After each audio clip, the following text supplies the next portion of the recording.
Halo Sobat Sejarah, perkenalkan saya Amar Alvina dengan NIM 24046.002 dari Prodi Pendidikan Sejarah. Di video kali ini, saya akan menjalankan tugas media dan multimedia pembelajaran sejarah yang bertemakan Perang Padri. Saksikan! Jadi, pepatah ini lahir dari sebuah peristiwa besar dalam sejarah bangsa Indonesia, yaitu Perang Padri, yang terjadi di Minangkabau, Sumatera Barat. Perang ini merupakan contoh nyata bagaimana perbedaan pandangan antara agama dengan adat bisa berubah menjadi semangat persatuan untuk melawan penjajahan. Selanjutnya, kita akan membahas mengenai latar belakang terjadinya Perang Padri. Perang Padri berlangsung antara tahun 1803 hingga 1838. Awalnya, perang ini bukan melawan Belanda, melainkan konflik internal antara kaum Padri dan kaum adat di wilayah Minangkabau. Kaum Padri adalah kelompok ulama pembaharu yang baru pulang dari Mekah seperti Haji Miskin, Haji Abdurrahman, dan Haji Muhammad Arif. Mereka terinspirasi oleh gerakan Wahabi di Arab Saudi yang mengajarkan pemurnian ajaran agama Islam, menjauhkan diri dari kebiasaan yang dianggap tidak sesuai dengan syariat. Sedangkan kaum adat adalah kelompok masyarakat yang masih kuat memegang tradisi Minangkabau seperti sistem matrilineal, perjudian, sabung ayam, dan kebiasaan-kebiasaan sosial lain yang dianggap sebagai bagian dari jati diri mereka. Kaum Padri menilai adat-adat tersebut bertentangan dengan ajaran agama Islam, sedangkan kaum adat merasa adat tidak boleh dihapuskan karena adat adalah identitas dan warisan leluhur. Pertentangan antara dua pandangan ini menimbulkan ketegangan sosial bahkan perang antar nagari di Minangkabau. Inilah yang menjadi awal mula dari Perang Padri. Selanjutnya kita akan membahas mengenai tujuan dari Gerakan Padri. Tujuan utama Gerakan Padri adalah memperbaiki moral dan kehidupan masyarakat sesuai ajaran agama Islam.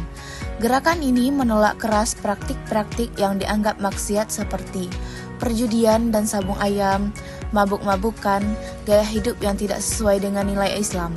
Selain itu, kaum Padri juga ingin menegakkan pemerintahan yang berlandaskan syariat Islam dan memperkuat ekonomi masyarakat agar mandiri dari pengaruh kolonial. Namun sayangnya, dalam pelaksanaannya, Gerakan Padri sering dianggap terlalu keras karena beberapa tokoh menggunakan cara-cara paksaan dan kekerasan, sehingga membuat masyarakat adat merasa terancam. Selanjutnya, kita akan membahas mengenai tokoh-tokoh penting dalam Perang Padri. Beberapa tokoh penting dalam Perang Padri antara lain yang pertama, ada Tuanku Imam Bonjol. Beliau merupakan seorang ulama, pemimpin militer, dan tokoh sentral dari Gerakan Padri. Beliau mendirikan benteng pertahanan di Bonjol dan dikenal bijak serta berwibawa. Imam Bonjol juga berhasil mengatur sistem pemerintahan berbasis syariat, membangun sistem ekonomi rakyat, terutama di perdagangan kopi, dan menanamkan disiplin sosial di wilayah kekuasaannya. Yang kedua ada Tuanku Narenceh. Beliau merupakan salah satu ulama awal yang ikut mengobarkan semangat pembaharuan Islam di tanah datar. Dan yang ketiga ada Tuanku Rao dan Tuanku Tambunsai.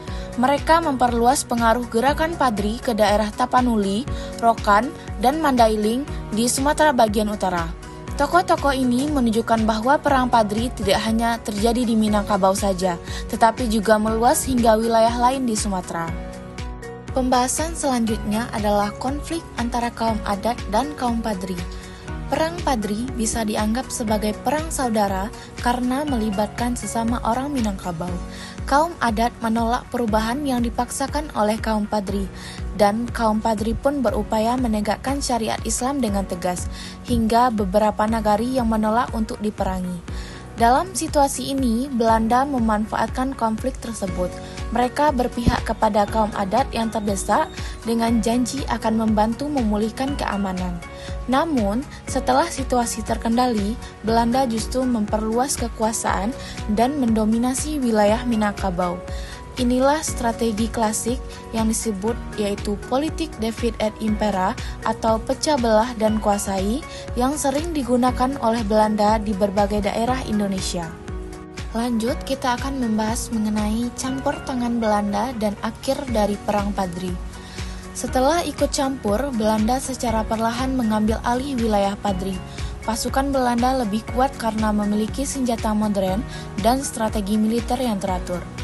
Tuanku Imam Bonjol terus berjuang mempertahankan daerah Bonjol, tetapi akhirnya ditangkap pada tahun 1837 dan beliau diasingkan ke Manado, lalu ke Minahasa dan meninggal dunia pada tahun 1864. Walaupun secara militer kaum Padri kalah, perang ini menandai perubahan besar dalam sejarah Indonesia karena mulai muncul kesadaran persatuan antara adat dan agama untuk melawan penjajah. Next, kita akan membahas mengenai dampak dari Perang Padri.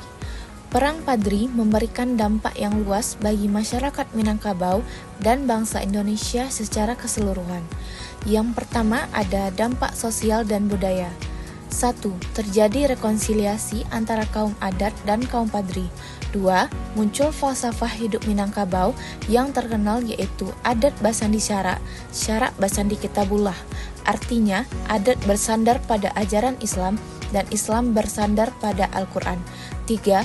Masyarakat mulai menyesuaikan adat dengan ajaran Islam, menciptakan budaya yang religius dan berakar pada tradisi lokal.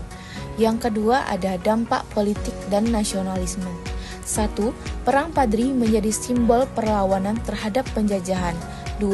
Menumbuhkan kesadaran nasional bahwa persatuan lebih penting daripada perbedaan. 3. Menginspirasi munculnya gerakan perlawanan di daerah lain. Dampak yang ketiga ada dampak ekonomi. 1. Perang yang panjang menyebabkan kemunduran ekonomi, terutama dalam produksi pertanian dan perdagangan. Namun, setelah perang, muncullah kesadaran untuk membangun kembali ekonomi rakyat secara mandiri.